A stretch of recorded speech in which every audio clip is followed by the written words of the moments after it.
Tânia, para 2 de Rishvan, depois de toda essa longa explicação que fizemos na carta 25, esses assuntos que estão agora revelados e claros para todos nós, essas verdades que foram faladas, vamos voltar para o nosso primeiro assunto que a gente falou, que é a raiva. Quem tem raiva é como se estivesse fazendo avodah zará. Que tipo de raiva é essa? São em assuntos físicos. Ah, tô com um problema, alguém me irritou, alguém me xingou, tô com problema de panaçá, isso ou aquilo. Em assuntos fisicamente não tem por que a pessoa ficar com raiva, porque tudo está na mão de Deus. Tirando Irat Shamayim, tirando se eu vou seguir ele, se eu vou cumprir mais a Torá Mitzvot ou não. Então, quando acontece alguma coisa que está me incomodando, de coisas de assuntos materiais, eu não tinha que ficar com raiva, porque é Deus que decidiu isso. Agora, em assuntos espirituais, quando eu quero evitar que alguém faça um pecado, por exemplo, então, esse motivo que a gente está explicando aqui não combina na questão de falar mal da raiva, se for por esse motivo espiritual, o cara quer resolver, quer fazer que as pessoas cumpram o certo. Como a gente vê, por exemplo, que Moshe Rabbeinu, ele deu uma bronca no povo. Por quê? Porque se Hashem deu aquela mitzvah, aquela situação para ele, aquela situação que o povo fez na frente dele errado, ele foi lá e quis advertir para tirar eles do pecado, para dar mérito. Então Deus mostrou aquilo para ele realmente ir lá resolver. Não ficar, ah, não, Deus quis assim. Em assuntos físicos a gente fala Deus quis assim, em assuntos espirituais a gente tem que ir lá resolver.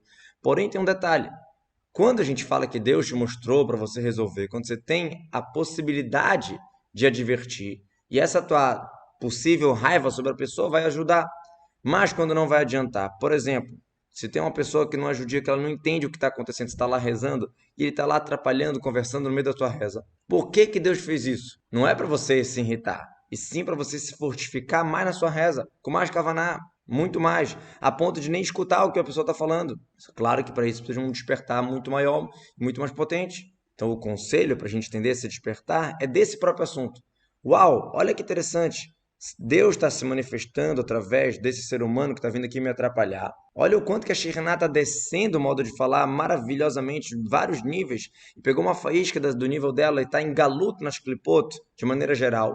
E particularmente naquela pessoa que está ali falando aquelas coisas nada a ver, falando besteira, falando palavrão, falando coisas que estão atrapalhando o serviço a Hashem, que é a Kavanah da Tefilá. Como a gente sabe que Zel é uma Zel, tem os dois lados. Você começa a rezar, de repente aparecem coisas para atrapalhar. E existe a fala suprema de Hashem, existe a fala inferior, que é o que quando a gente está rezando, e chega alguém para atrapalhar, é exatamente o que a gente falou.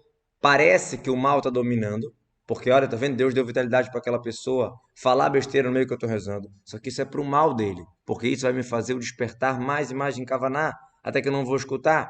Então, como é que eu tenho a Kavaná mais forte quando alguém está conversando comigo no meio da minha reza? É exatamente essa Kavaná que eu tenho que ter. Uau! Olha o quanto a Shekhinah desceu, só para me dar um toque, para falar reza mais forte. Então, na linguagem do livro que fizeram, dos escritos do Baal Shem Tov, do Tzavat do Baal Shem Tov, o possível testamento do Baal Shem Tov, que a gente falou que não foi ele que escreveu, foi os alunos que escreveram, a linguagem usou Shartá, que a Shekhinah pairou.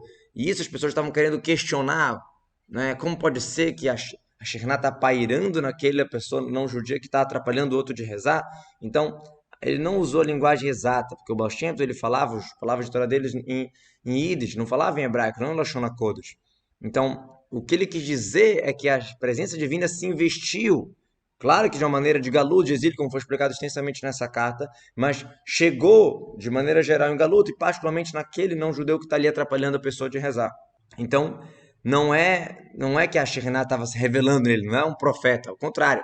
A Shekhinah teve que se ocultar ali de uma maneira de exílio, tá lá presa, mas a ideia é certa. A linguagem que foi usada, né, não é chartar, não é presença divina, e sim uma manifestação de alguma maneira.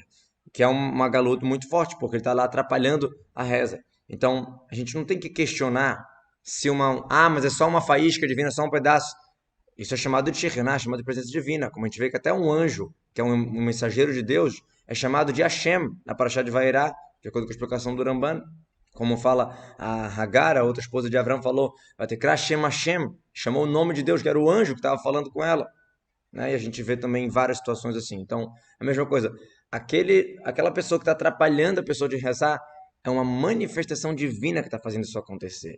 Então, claro que não é uma profecia divina ou uma revelação, mas é uma manifestação, e eu tenho que entender isso e refletir para ter mais e mais Kavaná.